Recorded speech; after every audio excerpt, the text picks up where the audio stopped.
Okay, this is Fluid Dynamics, AP Physics 2. I've got two worked problems here using Bernoulli's equation and power. We have the left ventricle of a resting adult heart pumping blood at a flow rate of 81 cubic centimeters per second, increasing its pressure by 110 millimeters mercury, its velocity from 0 to 35 centimeters per second, and its height by 5 centimeters. Calculate total output of the left ventricle. Note that most of the power is used to increase blood flow. I could not resist taking pictures from the internet of medical flow rates because it is a big deal now in cardiology to look at these medical flow rates. And I just wanted to show a couple of them to you very quickly. We've got one over here where we are looking at flow rate of a artery going in. It's all nice and even, hits obstructions. And over here we've got some nice even flow at a very high rate though, because it is narrowed down. Over here we have some turbulent flow. You can see that flipping around and causing an enlargement, and it's also at a low rate. Low velocity, high pressure, which means, of course, this thing is bulging out. And so they're looking at what the difference is in the bulge or aneurysms in vessels as the flow rates change and we have obstructions causing turbulence and things of that nature. So it's interesting that they're using that. And then we have another one where we've got this ventricle, actually a left ventricle, just like in our problem, and they're looking at the flow rates inside the left ventricle. And we can see they're tracking things here and here. And again, it's just interesting to see that they are actually using these modeling and these fluid dynamics in order to better understand what's happening in our circulatory system. But let's get to the problem. Before we start freaking out about needing power, let's go ahead and write down everything we know and then put in what we don't know. And while we're writing down stuff that we know, we better start doing conversions. First time through, I went ahead and just left it in centimeters per second, but as I kept working the problem, I realized I was probably going to have to use meters per second. Why? Because we've got this height here, and this height means that we're going to have to use G. If we have to use G, we're going to have meters per second squared, so we're going to have meters up here. So might as well bite the bullet and just do all the conversions. And again, it's just handy to do those conversions before you start tackling the problem so you don't have to worry about them later. They're a pain. Okay, but let's get them done with. And then the other thing is, I knew I was going to eventually need the density of blood.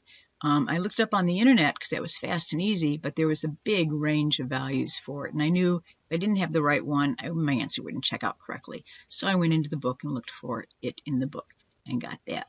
Okay, so we got everything written down. We got some conversions done. And then what are we hunting for? We're hunting for not pressure, but power.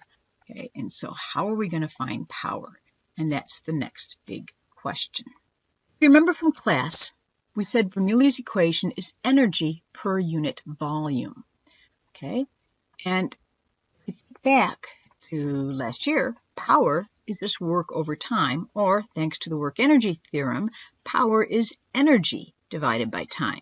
So Bernoulli's equation, energy over volume, power, energy over time. So, we at least have energy with Bernoulli, but it's this per volume thing instead of per time. So what do we know? What equation do we have that has volume and time in it? Well, of course, we've got the flow rate. Flow rate is volume divided by time.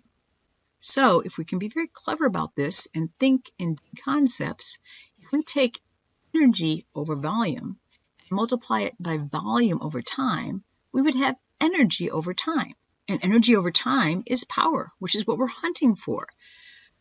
Okay, so going back to the problem, going back to all of our givens, we're going to take Bernoulli's equation and we're going to look at the change in pressure, because this is a change in pressure, plus 1/2 rho times the change in velocity, because this is a change in velocity, squared, plus rho g times the change in height.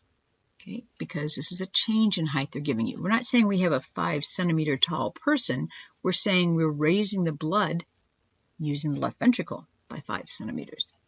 Okay, so all of these are changes in. So what we're really getting is the power added, which of course is the power output of the left ventricle. So it's going to work. Okay, so we're going to have Q, which is the flow rate, times all those terms.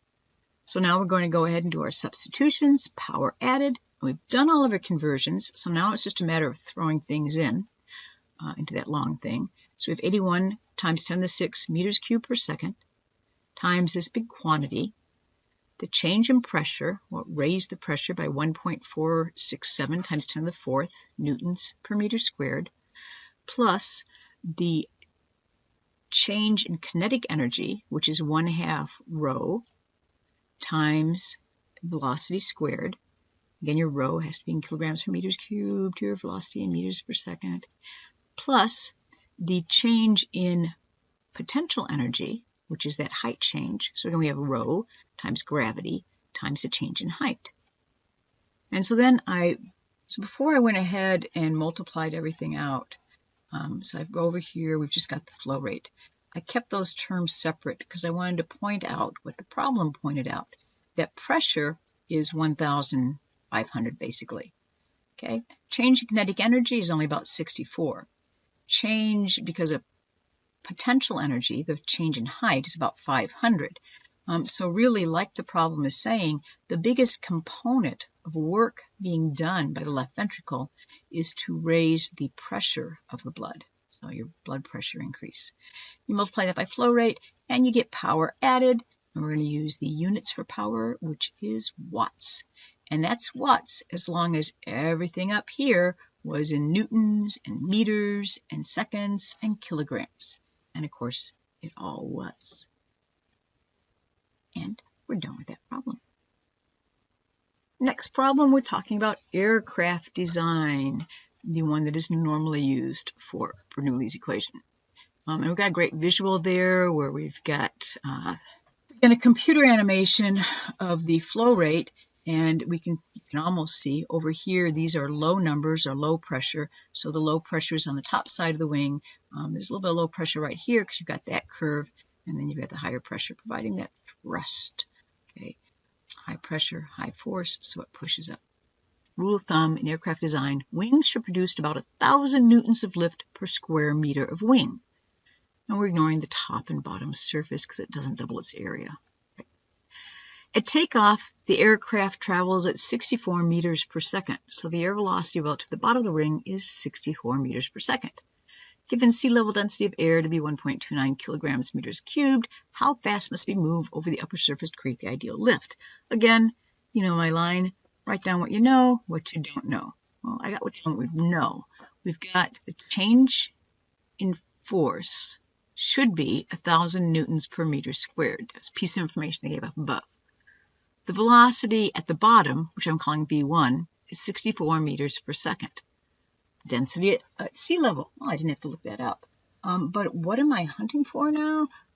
Again, I'm hunting for how fast must it move on the upper surface, and I'm calling that upper surface V2. So I'm hunting for V2, which looks like we're really looking at Bernoulli's equation. We've got a velocity here, but we don't have pressure, we have force. And Bernoulli's equation doesn't have anything about force in it.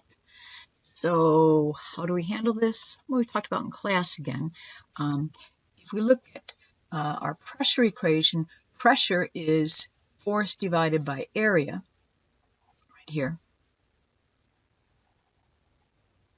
And if we choose only to work with or look at just 1 meter square, well, we know that the change in force is going to be 1,000 newtons over 1 meter squared.